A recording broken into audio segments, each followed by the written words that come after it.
Minutes. Do you have any minutes? No. You're still Yep. Pioneer Valley Planning contract update. Okay, spoke with Chris Martin this afternoon, and he's asked to have Ken call him, and Chris will be ready to contract with him for up to 20 hours a week for planning. So that resolves that issue. Any questions about that? Per week or per meeting? Per week. Okay. Oh, so $20 per week. Oh, okay. so that's a lot in a month. I don't see issues with all of those. No. There's other things that Chris is going to discuss with him, as far as conservation and Other fun things. Having worked with the board, there are a lot of things that I think I wanted to do, but understanding the constraints that we work within, that hopefully this contract will allow us to explore, Okay. doing a revamp of the zoning, and that's probably one of the biggest things that I have in my head. Great. So, welcome aboard again. Thanks. All right. Billing. I signed The letters? the letters today for Borrego and Red Rock. Red Rock and Dollar General. Dollar General had two bills, one for the sign and one for the building.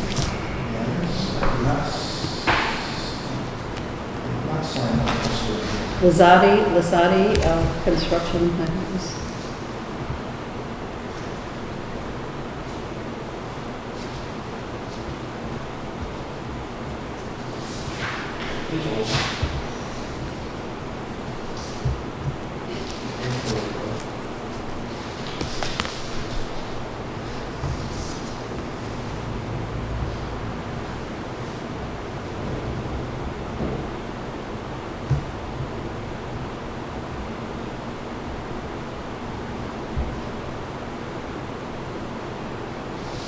CPV Red Rock. And Borrego CPV Red Rock, and it was Granby DG Series. Yeah.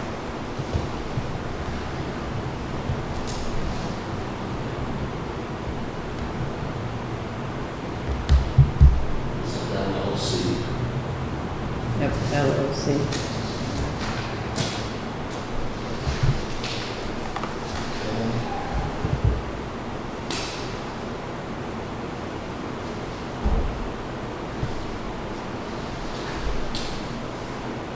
Next one. License. What's the sticky on it? So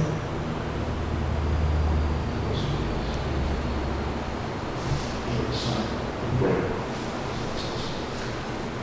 That was back one meeting, or during a meeting, you said you would sign it, but you were leaving that early that next morning, so I wouldn't sign it.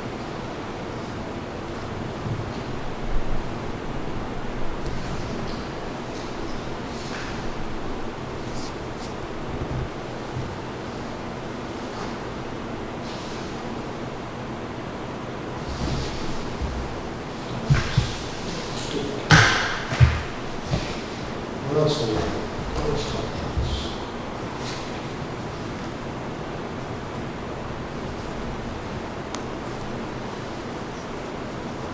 Okay, there was no appeal during the appeal period for 17 Level Road. there's no what? There was no appeal during the appeal No, period. no bill. And there has not been a permit pulled for that either. So,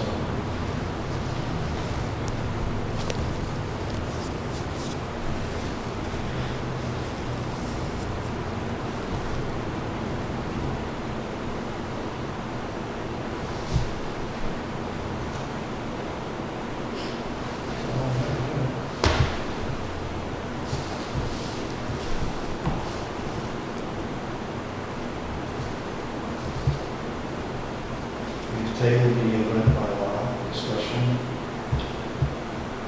Were there any action items? Bill? Get them from the minutes, so we'll postpone them until next time.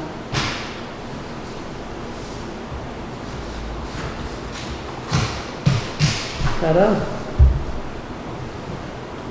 I could have taken the minutes tonight. Well, Jim, 10 seconds.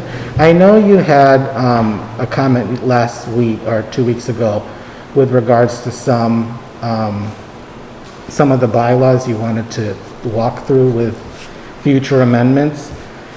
And I guess, I do have some basic amendment language that I put together for the solar amendment that the board will probably be looking at. And that was specific to allowing for solar development on agricultural lands and prime farmlands, with that little disclaimer that's added to section 5.9923 or something, 2A3.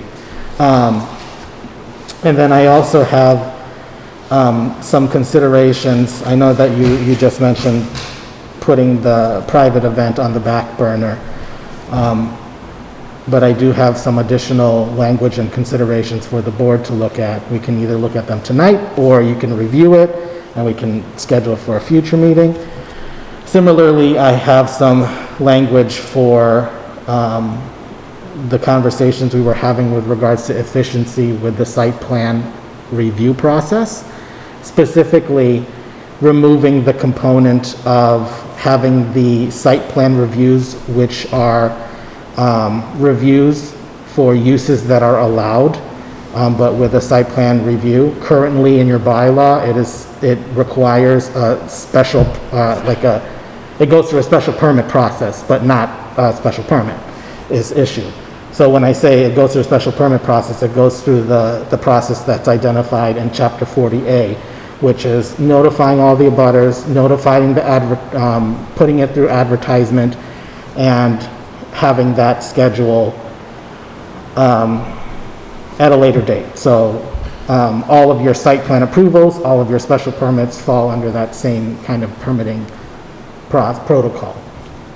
The language that I've come across with regards to site plan approvals is to remove the 40A component, putting it on a regular agenda item, and the board can identify whether or not through rules and regulations that the board may adopt someday, whether or not it also notifies abutters and goes through a process where there's a little more scrutiny. So I have some language that clarifies some of that process. Yeah, I'd like to, I guess, I think the abutter should be notified. Okay? Other than that, I think once we look at the site plan, it's up to the board at that point, whether we feel it needs to be a peer review but it's not a special permit, so it shouldn't have to go through the process of whether or not it's allowed. It's already allowed. Right. Just go through a site plan approval process. And having the direct abutters notified, I think is a courtesy to them, that they may come up with something, even though it's allowed, that may affect their direct. I have a question to that. Is there a difference between direct abutter and abutter? I think for the context of the reviews that the planning board has done and what is identified as a particular abutter during a Chapter 40A process, is that it needs to be 300 feet from the parcel in question. So if there is a specific protocol with regards to site plan that may be of interest to explore further, rather than applying the 300-foot buffer from that particular parcel, I think that's definitely something you can do, because you're not, if the board's decision or wants to explore in addition to going through this new process that doesn't include a Chapter 48 type protocol, it can set the parameters for how it notifies abutters. Within the bylaw and/or within a set of rules and regulations, which is another goal of mine for the planning board. But it's up to the board. If you want to identify an abutter specifically for the site plan approval process, you can do that, but I think then we'd have to look at the definitions of how we identify an abutter elsewhere within the zoning bylaw. Because if it, So it's a that quick- that just maybe come to leave it as such. Leave it as if it was a regular hearing, that notify the abutters within 300 feet. Yeah. This one, even though it's allowed by right, it directly affects them directly, and I'd like to hear any concerns that they may have that won't stop the process, but it may trigger some conditions we may want to put in place to avoid certain things that are brought to our attention. So should we, on probably our next agenda, change this proposed private event bylaw discussion to proposed bylaw, zoning and bylaw changes in general, and then we can do the whole thing all at one time? Because that one isn't going anywhere until May anyway. Yeah, I mean, I have language for the site plan review for the board to look at. I have language that is for that solar, that small little line in the solar bylaw. You know, there are some additional considerations based on our last conversation about the private event venue, because I think that we did simplify it through the public hearing process, but I think in retrospect, maybe we shouldn't have. And so there's some considerations for like additional buffers around where the activities to take place and what the site plan and what the format of the applicant submits, what that would look like. Are you going to require insurance? Are you going to, you know, all those specific things. If the planning board is going to be the special permit granting authority for that type of permit, are there certain things that you want?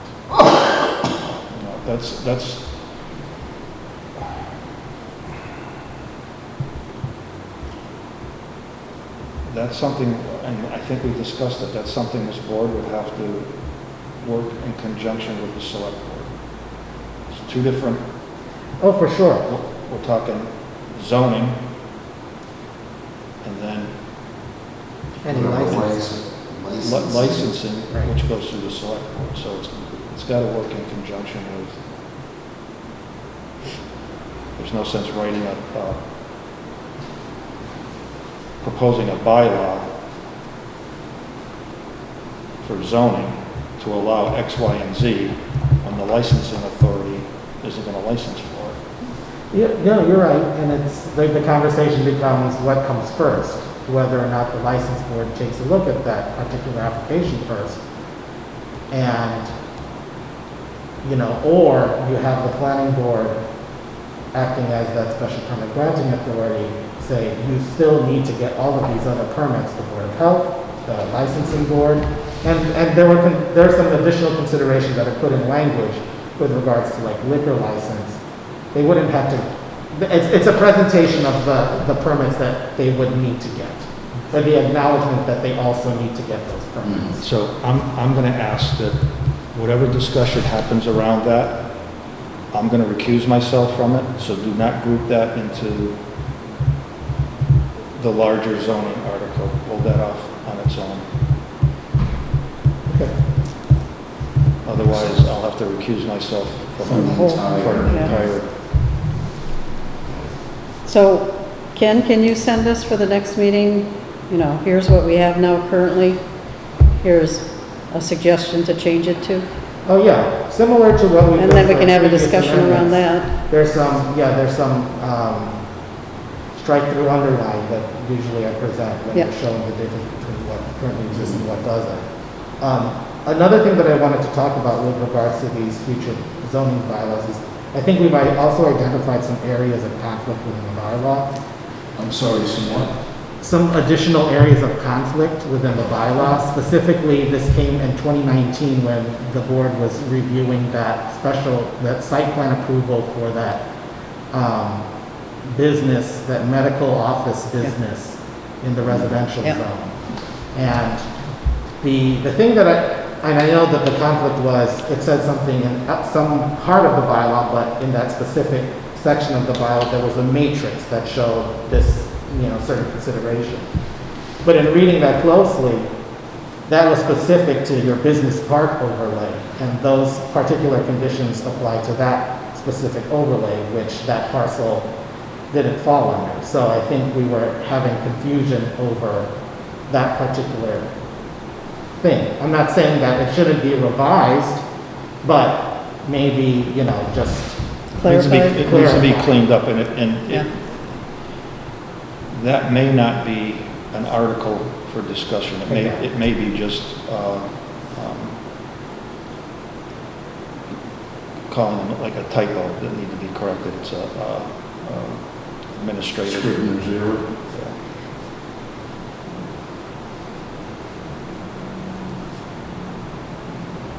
Wouldn't those still have to go through though? No, because they're in conflict with one another, and, But you're changing, well, even though it's in conflict, you're changing it it. depends where it's in conflict. The narrative supersedes the charts. Okay, So if it's the charts that needs to, if it's the chart that needs to be changed to coincide with the narrative, then it's just a administrative change. yeah. If it's the other way around, Uh-huh. that you want to change the narrative to clarify with the chart, then it has to go as an article as a change. Because the article, the narrative supersedes the chart.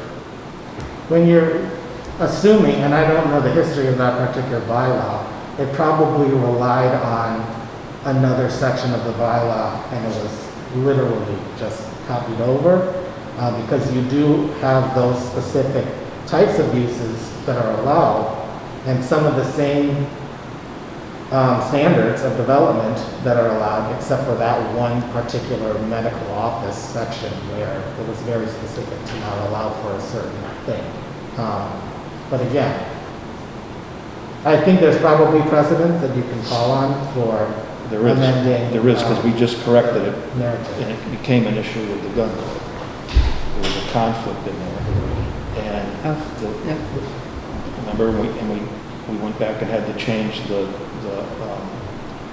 Right. narrative, because it didn't coincide with the chart. Right, That was an article that had to be brought to town meeting and voted on. But when it's the other way around, the chart needs to coincide with the article. so we'll change the, on the agenda from proposed private event bylaw discussion to proposed zoning and bylaw changes discussion. You want to do that, or? No. No. I want to keep it separate so I You can wanna accuse keep it- myself from it. Okay, so we'll leave that, and then we'll add this other one? Okay. Otherwise, I'm out on everything. I think there's too much in there Mhm. that's unrelated that we should get everybody's.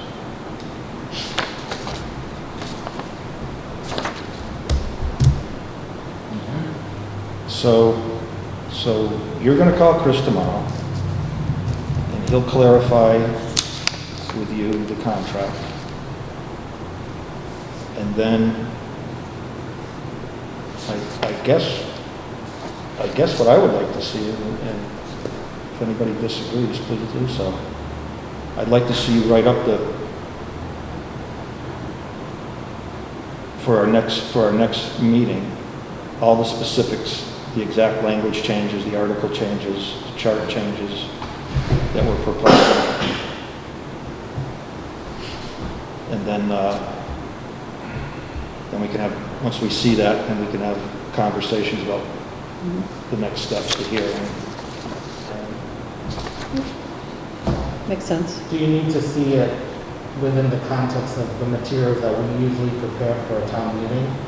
So, well, how I'm normally working off is literally taking your bylaw, taking that apart, and then working off singular amendments. No, I think we want to do the step before that, like what you said, and then the final step will be how we would want to see it as an article for the, Okay. written for town vote.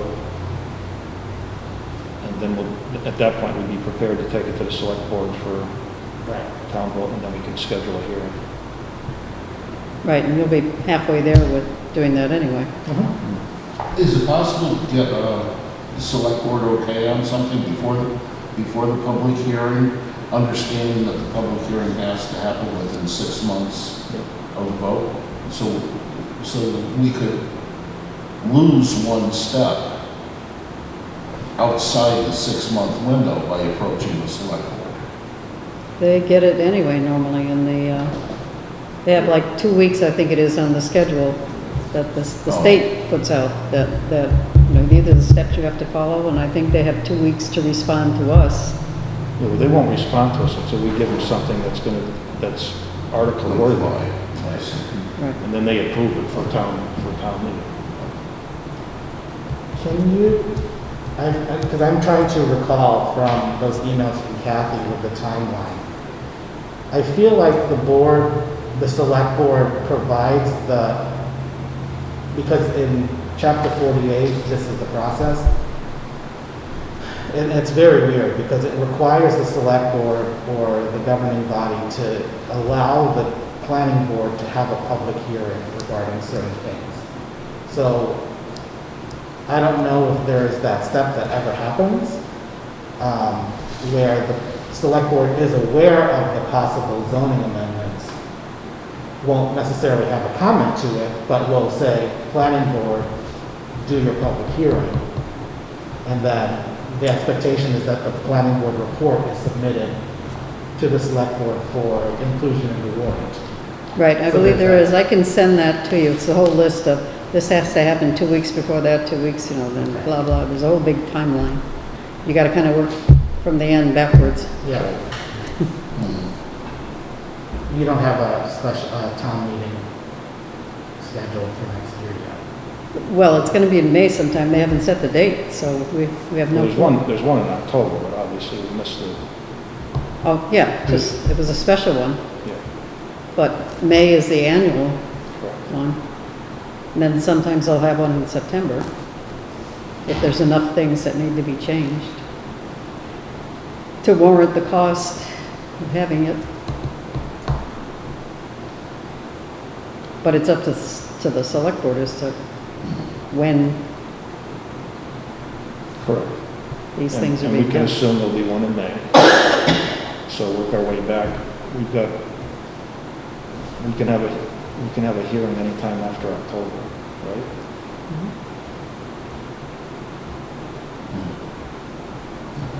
So we can't have a hearing until we present to the select board what we're proposing. Okay. So the step before we do that, we'll have a small workshop, go over the couple, how we want it worded. You can draft it up. We'll send it to the select board for approval. We'll have our hearing. And then from the hearing, we'll rewrite or write the articles as we feel we deem necessary This is after the public hearing? after the public hearing, after we get input from the public. Then we'll take that input, finalize the article, and then send it off to the select board. So they may have it 4 months in advance, that's fine.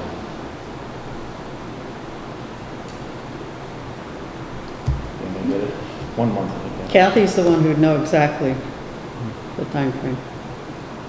Well, Kathy and Chris, she's easier to catch. Again, as long as we have our hearing within the 6 months.